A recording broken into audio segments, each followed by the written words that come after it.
Dans cette vidéo, je vais vous montrer comment tracer des lignes nettes et propres, les bons gestes à avoir. Je vous partagerai le matériel que j'utilise, les erreurs à ne pas commettre et surtout des conseils pour vous entraîner efficacement de votre côté pour progresser rapidement.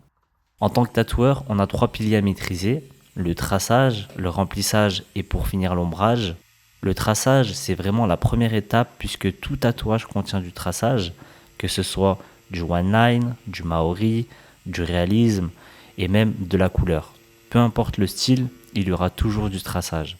C'est la base des bases et grâce à cette vidéo, vous saurez exactement comment réaliser de belles lignes. À travers celle-ci, j'utiliserai la Bishop Van Packer, une machine rotative avec un stroke de 4,2 mm.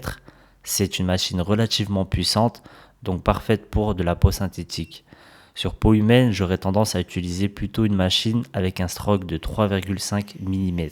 En aiguille, j'utiliserai une Quadron 7RL en 0,30 mm de diamètre. Selon vos préférences et vos styles, vous pouvez partir sur une cartouche de 11 RL ou même descendre à 3 RL si vous voulez quelque chose de plus fin. Pour l'encre, prenez un noir bien dense. Personnellement, j'utilise la Pantera Tribal XXX. Niveau voltage, ça dépend de votre machine et de votre vitesse de main. Moi, je trace autour de 6,5 volts sur peau humaine et sur peau synthétique, comme on a besoin d'un peu plus de force, je tourne autour de 7 à 8 volts. Mais encore une fois, ce n'est pas une vérité universelle. Il faut que vous testiez de votre côté pour voir ce qui vous correspond. Peut-être que moi je suis bien à 7 volts, mais que vous, selon votre vitesse de main, vous serez plus à l'aise à 7,3 volts.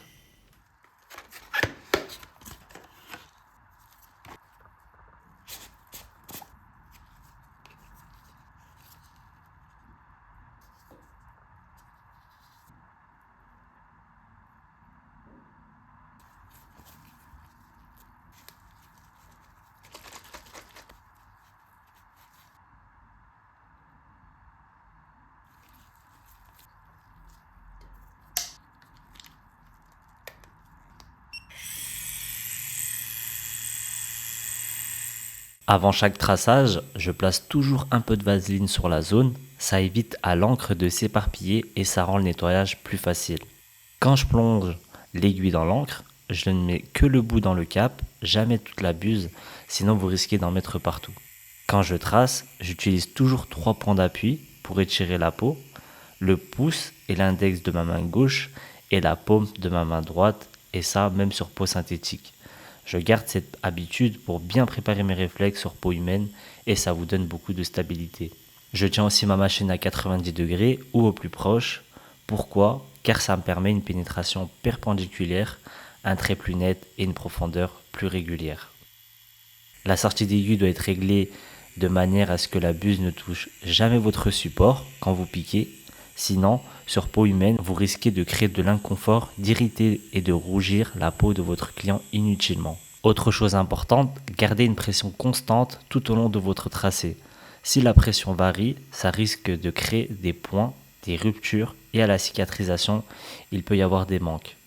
Quand je commence un trait, je fais toujours un petit mouvement de balancier, comme pour, entre guillemets, préchauffer le mouvement. Ça me permet de sentir le bon angle, la bonne vitesse, et ensuite seulement je commence à piquer.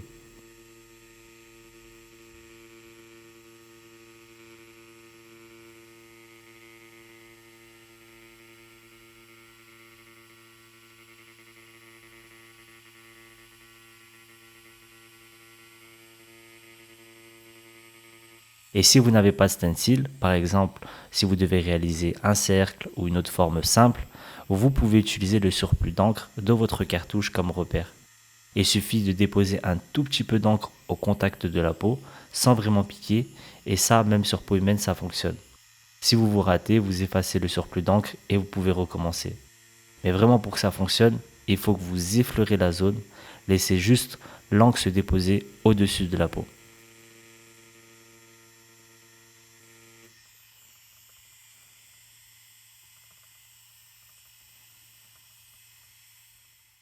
On va commencer par réaliser nos premiers traçages. Il faut que les mouvements soient fluides, pas trop rapides. Il faut laisser le temps à l'encre de pénétrer correctement la peau synthétique. L'idée, c'est de tirer la ligne d'un seul coup si possible. ou de la reprendre proprement en 2 temps si nécessaire. Utilisez la vaseline pour garder une zone propre et essuyer sans frotter trop fort.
Au niveau de la profondeur, en théorie, elle doit être comprise entre 0,5 mm et 1,5 mm.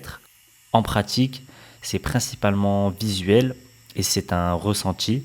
Vous devez adapter la profondeur selon la zone que vous tatouez. Par exemple, sur les doigts, les mains, les poignets, on sera plus proche des 0,5 mm. Sur le dos ou les épaules, plutôt autour des 1,5 mm. Moi, honnêtement, je me suis jamais concentré sur la mesure exacte. Je fais toujours un premier trait léger, puis j'appuie de plus en plus jusqu'à ce que ce soit la profondeur parfaite. Et ensuite, c'est juste une question d'habitude. Sur peau synthétique, pour savoir si vous avez la bonne profondeur, il faut observer la netteté de votre trait. Si vous ne piquez pas assez, la ligne sera irrégulière et manquera d'encre, votre trait sera clair. Si vous piquez trop profond, vous risquez de créer des bavures sur peau humaine, le trait deviendra bleu et il s'épaissira dans le temps. Ça cicatrisera très très mal. Pensez aussi à utiliser le trou de la buse comme repère. Si vous tirez le trait, gardez la cheminée vers vous. Si vous poussez, votre trait, elle doit être à l'opposé. C'est pour voir précisément où sort l'aiguille et avoir un maximum de contrôle. D'ailleurs, je vous recommande toujours de tirer les traits, surtout au début, c'est plus naturel et plus stable. Et si vous devez tracer un trait horizontal, tournez simplement la peau synthétique pour pouvoir tirer votre trait. Et si c'est sur peau humaine, déplacez-vous simplement. Et un petit rappel qui semble bête, mais qui est important, pensez à bien respirer, ne retenez pas votre souffle pendant que vous tracez, sinon vous risquez de vous sentir mal, et normalement c'est plutôt le client qui tombe dans les pommes, et pas vous. Je vais vous partager maintenant quelques exercices à réaliser de votre côté. Premier exercice, faire des traits droits et parallèles. C'est plus dur que ça en a l'air. Vous verrez qu'au début, vous aurez du mal. Votre main tremblera, la machine semblera lourde, mais c'est tout à fait normal. Deuxième exercice, apprendre à continuer un trait. C'est très difficile car si vous y prenez mal, on verra le point de jonction entre les deux parties. Pour éviter ça, j'utilise un mouvement de balancier. Je ne plante jamais directement à la fin du trait. Je repars légèrement en arrière sur la ligne existante, puis je descends petit à petit. Et à la fin, je lève progressivement l'aiguille pour créer une continuité douce.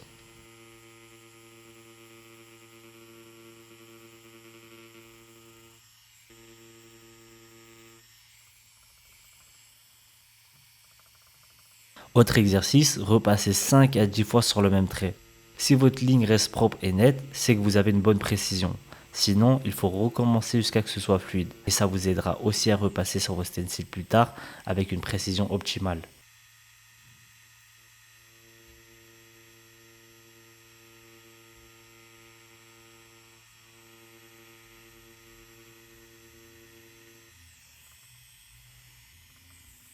Dernier conseil, évitez les va-et-vient rapides. Vous allez irriter la peau et votre trait sera saccadé.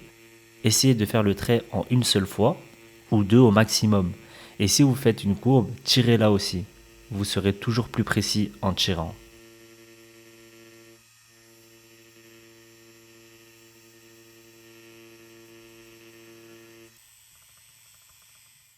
Voilà, vous avez maintenant toutes les bases pour bien tracer. Prenez le temps, répétez ces exercices. Et si cette vidéo vous a plu, n'hésitez pas à mettre un petit like et un commentaire. C'est ma récompense pour le travail fourni. Pensez aussi à vous abonner pour recevoir mes prochaines vidéos. Merci encore et à bientôt dans une prochaine vidéo.